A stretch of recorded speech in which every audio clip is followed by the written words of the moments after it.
Morning, everyone. So it's the Wizards of Once, chapter 23, I think. Yes, it is. We are all on a quest without knowing the rules yet. Yes, it is so tricky to know the rules of the quest you are going on until you reach the end of it. This was why the witches had wanted them to get to the Isle of the Nukahleve. The King Witch was there. The King Witch was trapped inside a great ball of iron, and only Wish could get him out. The King Witch was encased in a big ball of iron that Wish's magic had melted all around him in a huge, misshapen mass of spears and arrows and shields. He was clutching a tiny piece of blue dust in one claw, and he had been rubbing that piece of dust against the walls of his iron prison with such ferocity that he had turned a small patch of it invisible. Wish could just see one dreadful witch eye glaring out at her from inside the iron ball. The King Witch had been captured by the Druids and their giants with terrible difficulty, and was rolled painstakingly, carefully by giant hands out of the sea and hidden in this cavern. The Druids and the giants had wedged the ball of iron tight under a crevice and heaped it up with treasure, but the newly freed Nukahleve had accidentally knocked it free with one swipe of his joyful tail. So, like the rest of the treasure in that cavern, the ball of iron with the King Witch inside it was no longer guarded by but free to move of its own accord. And it rolled slowly but steadily towards them like a dark and dreadful fate. "Wish," whispered the King Witch inside the ball of iron. "Wish, I have a bargain to offer you. Come closer." "Don't listen, Wish!" shrieked Caliburn, putting his wings over Wish's ears as they all backed away from the iron ball. "Don't listen! Bring me the sprite and Czar, and I will take away the witch magic that is poisoning them once and for all," said the King Witch. "And in return," continued the King Witch, "you will release me from the prison, and then you and I, Wish, will settle this once and for all in a single spell fight." It was always going to come down to this. The King Witch led the witches, and while he was safe inside the ball of iron, he couldn't lead them to victory.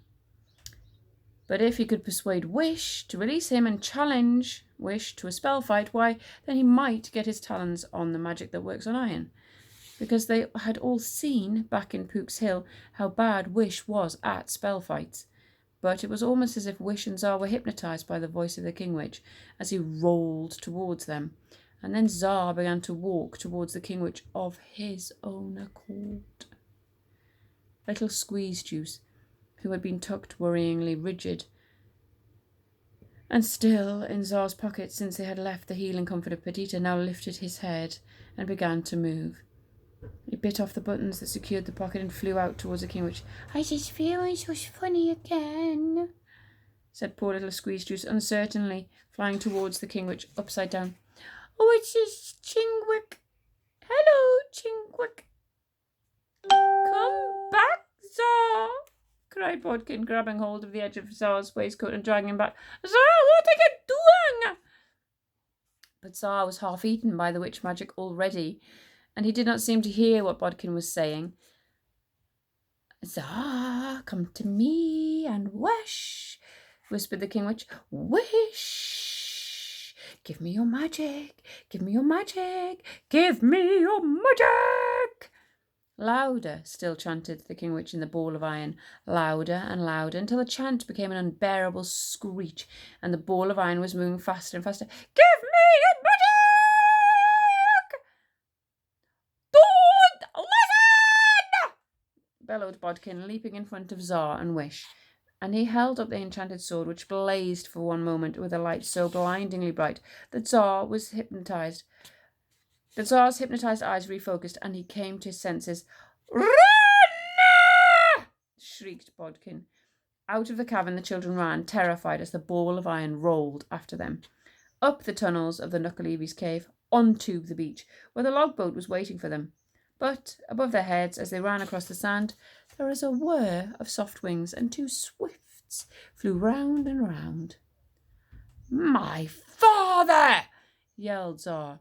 The swifts circled once more, and then hovered in front of the children's faces for a second before their wings turned into the long trails of sleeves, and Sycorax and Encanto landed lightly on the beach in front of them. They looked absolutely hopping mad.